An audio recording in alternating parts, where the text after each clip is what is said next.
Kisah Nabi Muhammad Sallallahu Alaihi Wasallam. Kebijakan Rasulullah terhadap tawanan Perang Badar.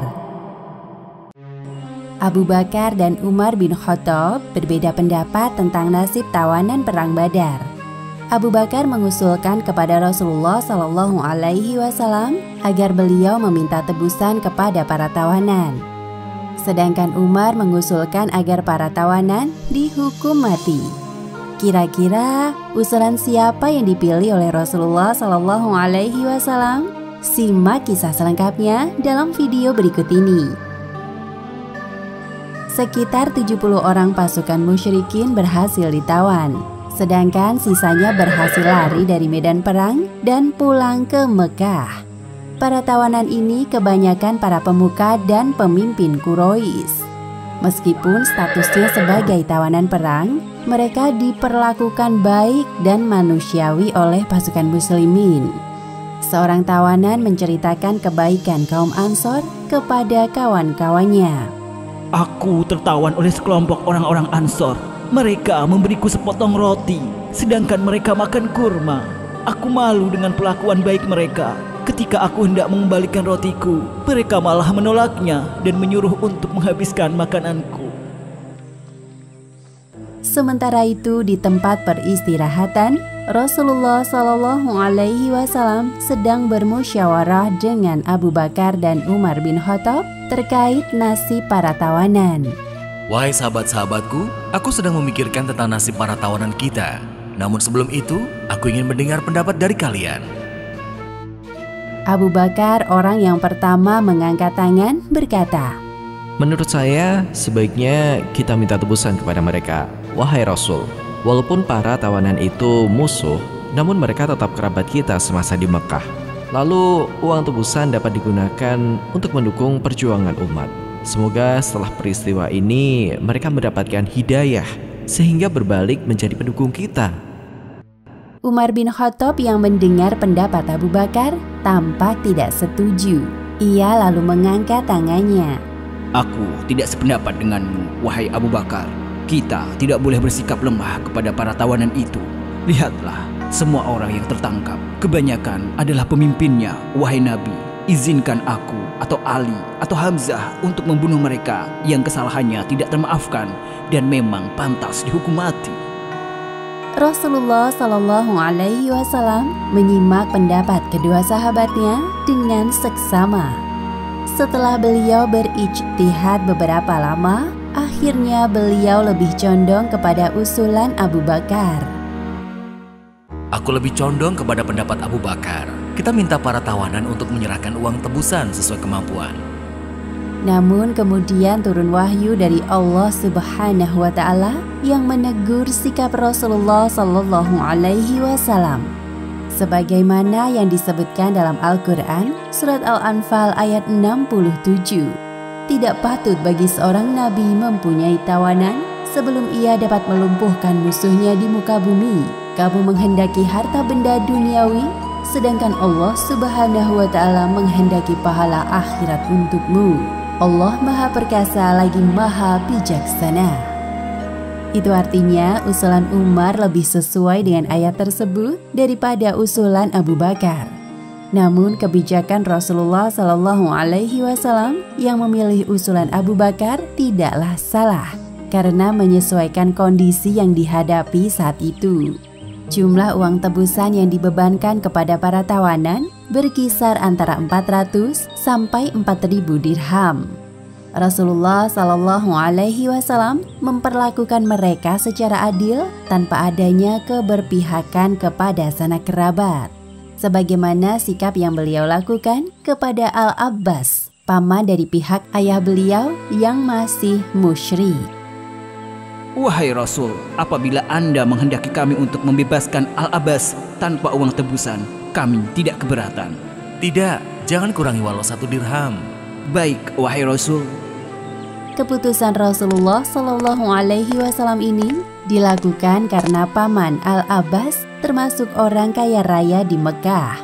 Ketika berhadapan dengan Rasulullah Shallallahu Alaihi Wasallam, tiba-tiba Al-Abbas mengakui sesuatu.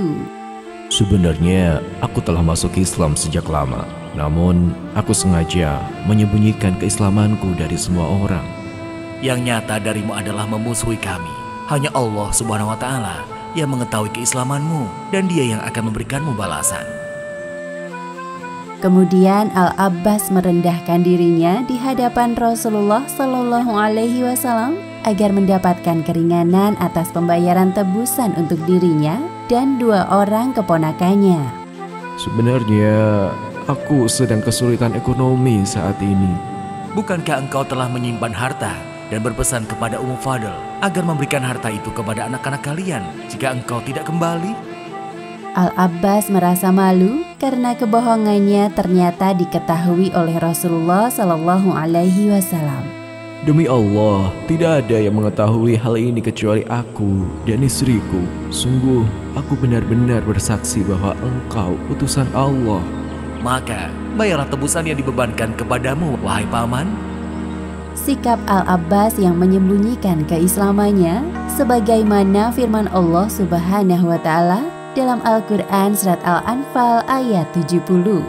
Hai Nabi, katakanlah kepada tawanan-tawanan yang ada di tanganmu, jika Allah mengetahui ada kebaikan dalam hatimu, niscaya Dia akan memberikan kepadamu yang lebih baik dari apa yang telah diambil daripadamu, dan Dia akan mengampuni kami, dan Allah Maha Pengampun lagi Maha Penyayang. Meski begitu, Rasulullah Shallallahu Alaihi Wasallam juga memperhatikan kondisi para tawanan. Beliau menyesuaikan jumlah tebusan sesuai dengan kemampuan mereka. Bahkan ada tawanan yang dibebaskan tanpa membayar tebusan, seperti Abu Azza yang miskin. Wahai Abu Azza, aku membebaskanmu tanpa syarat, asalkan engkau berjanji tidak akan menjadi musuh Islam. Baik, wahai Rasul, aku berjanji kepada Anda untuk berhenti memusuhi kaum muslimin. Ada juga tawanan yang dibebaskan dengan syarat mengajarkan baca tulis kepada anak-anak muslim di Madinah. Jika kalian berhasil membuat 10 anak bisa baca tulis, maka aku akan membebaskan kalian. Namun di antara 70 orang tawanan ada yang dijatuhi hukuman mati. Di antaranya Uqbah bin Abi Al-Mut'i dan An-Nadr bin Harits. Menurut Rasulullah Shallallahu Alaihi Wasallam, perbuatan mereka berdua sangat keterlaluan dan menodai agama Islam.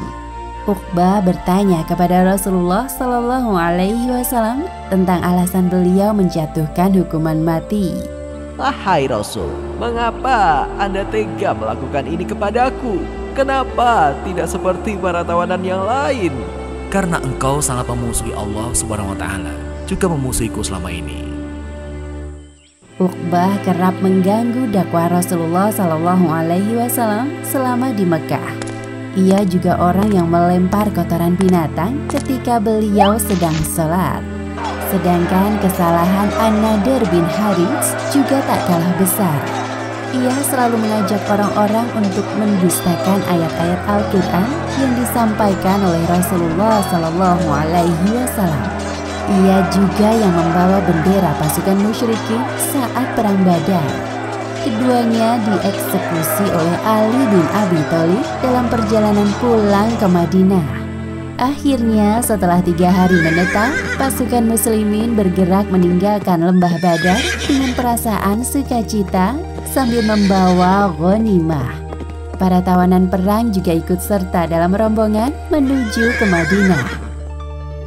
Demikianlah akhir kisah kebijakan Rasulullah terhadap tawanan perang Badar. Hikmah yang dapat kita ambil dari kisah ini, pertama, hendaknya kita meneladani kepemimpinan Rasulullah Shallallahu Alaihi Wasallam yang adil dan bijaksana. Dan kedua, jangan takut mengakui keislaman kita di hadapan orang lain, karena hal tersebut merupakan bukti keimanan kita kepada Allah Subhanahu wa Ta'ala. Wallahu a'lam bishawab.